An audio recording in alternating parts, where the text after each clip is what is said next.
जब धृतराष्ट्र के पुत्र तथा पांडव अस्त्र विद्या की शिक्षा समाप्त कर चुके, तब गुरु द्रोण ने राजा धृतराष्ट्र से कहा, राजन, आपके कुमार अस्त्र विद्या की शिक्षा प्राप्त कर चुके हैं। यदि आपकी अनुमति हो तो वे अपनी सीखी हुई अस्त्र संचालन की कला का प्रदर्शन करें। ये सुनकर महाराज धृतराष्ट्र बोले, आप कुमारों की अस्त्र शिक्षा के प्रदर्शन के लिए जब जो समय ठीक समझे, जिस स्थान पर आवश्यक माने, उस तरह की तैयारी करने के लिए स्वयं ही मुझे आज्ञा दें। और जब रंगभूमि में अर्जुन अपनी युद्ध कला का प्रदर्शन कर रहे थे, उसी समय कर्ण का भी वहां आगमन हुआ और उसने आते ही अर्जुन को चुनौती दे डाली। क्या हुआ तब वहां? क्या कर्ण ने अर्जुन को पराजित कर दिया था? ये सब जानने के लिए वीडियो को अंत तक अवश्य देखें। ओम गणपति चैनल में आपका स्वागत है। अगर आपको हमारे वीडियो पसंद आते हैं तो कृपया चैनल को सब्सक्राइब और वीडियो को लाइक अवश्य करें। इससे हमें और भी अच्छा कार्य करने की प्रेरणा मिलती है। महाभारत के आदि पर्व अध्याय 133 के अनुसार आचार्य द्रोण ने रंग मंडप के लिए एक भूमि पसंद की और उस भूमि का वास्तु पूजन किया। तत्पश्चात जब निश्चित दिन आया, तब मंत्रियों सहित राजा धृतराष्ट्र, भीष्म जी, कृपाचार्य तथा अन्यान्य कौरवों और मंत्रियों को साथ ले नगर से बाहर उस दिव्य प्रेक्षागृह में आए। क्षण भर में वहां विशाल जन समुदाय एकत्रित हो गया। उसके बाद वीर राजकुमार बड़े बड़े रथों पर सवार हो उस रंग मंडप के भीतर आए। तत्पश्चात वे महापराक्रमी राजकुमार वहां परम अद्भुत अस्त्र कौशल प्रकट करने लगे। तदंतर सदा एक दूसरे को जीतने का उत्साह रखने वाले दुर्योधन और भीमसेन हाथ में गदा लिए रंग भूमि में उतरे और उन दोनों में गदा युद्ध होने लगा। फिर तो सारी रंगभूमि में क्षुब्ध महासागर के समान हलचल मच गई। ये देख द्रोणाचार्य ने अपने पुत्र अश्वत्थामा से कहा, द्रोणवत्स, तुम इन दोनों को युद्ध से रोको। कहीं भीमसेन और दुर्योधन को लेकर रंगभूमि में सब और क्रोध न फैल जाए। तदंतर अश्वत्थामा ने बड़े वेग से उठकर भीमसेन और दुर्योधन को रोकते हुए कहा, तुम दोनों ही योग्य हो। तुम्हारा एक दूसरे के प्रति वेग पूर्वक आक्रमण अवांछनीय है। तुम दोनों का ये दुस्साहस अनुचित है। अतः गुरु द्रोण ने युद्ध बंद करने की आज्ञा दी है। तदंतर आचार्य के कहने से अर्जुन धनुष सहित रंगभूमि में दिखाई दिए। तब अर्जुन ने आचार्य को अपनी अस्त्र संचालन की फुर्ती दिखाने आरंभ की। उन्होंने पहले आग्नेय अस्त्र से आग पैदा की, फिर वरुणास्त्र से जल उत्पन्न करके उसे बुझा दिया, वायव्य अस्त्र से आंधी चला दी और पर्जन्य अस्त्र से बादल पैदा कर दिए। उन्होंने भौमास्त्र से पृथ्वी तथा पर्वतास्त्र से पर्वतों को उत्पन्न किया। फिर अंतर्ध्यानास्त्र के द्वारा वे स्वयं अदृश्य हो गए। इस प्रकार जब अर्जुन भारी अस्त्र कौशल दिखा रहे थे, तो वहां कर्ण ने उस विशाल रंगभूमि में प्रवेश किया। उसने शरीर के साथ ही उत्पन्न हुए दिव्य कवच को धारण कर रखा था।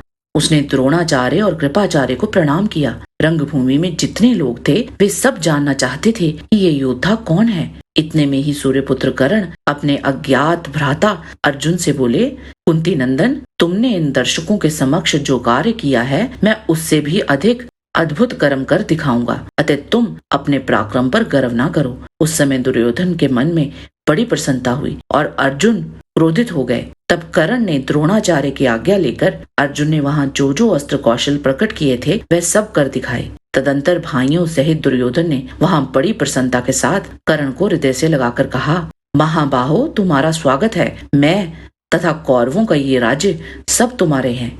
तुम इनका यथेष्ट उपभोग करो। कर्ण ने कहा, प्रभु, मैं आपके साथ मित्रता चाहता हूँ और अर्जुन के साथ मेरी द्वंद्व युद्ध करने की इच्छा है। उस समय अर्जुन ने अपने आप को कर्ण द्वारा तिरस्कृत सा मानकर कर्ण को संबोधित करके कहा, कर्ण, बिना बुलाए आने वालों और बिना बुलाए बोलने वालों को जो निंदनीय लोक प्राप्त होते हैं, मेरे द्वारा मारे जाने पर तुम उन्हीं लोकों में जाओगे। कर्ण ने कहा, अर्जुन, जो बल और पराक्रम में श्रेष्ठ होते हैं, वे ही राजा कहलाने योग्य हैं। आक्षेप करना तो दुर्बलों का प्रयास है। इससे क्या लाभ है? साहस हो तो बाणों से बातचीत करो। मैं आज तुम्हारे गुरु के सामने ही बाणों द्वारा तुम्हारा सिर धड़ से अलग किए देता हूँ। तदंतर अर्जुन आचार्य द्रोण की आज्ञा ले तुरंत अपने भाइयों से गले मिलकर युद्ध के लिए कर्ण की ओर बढ़े।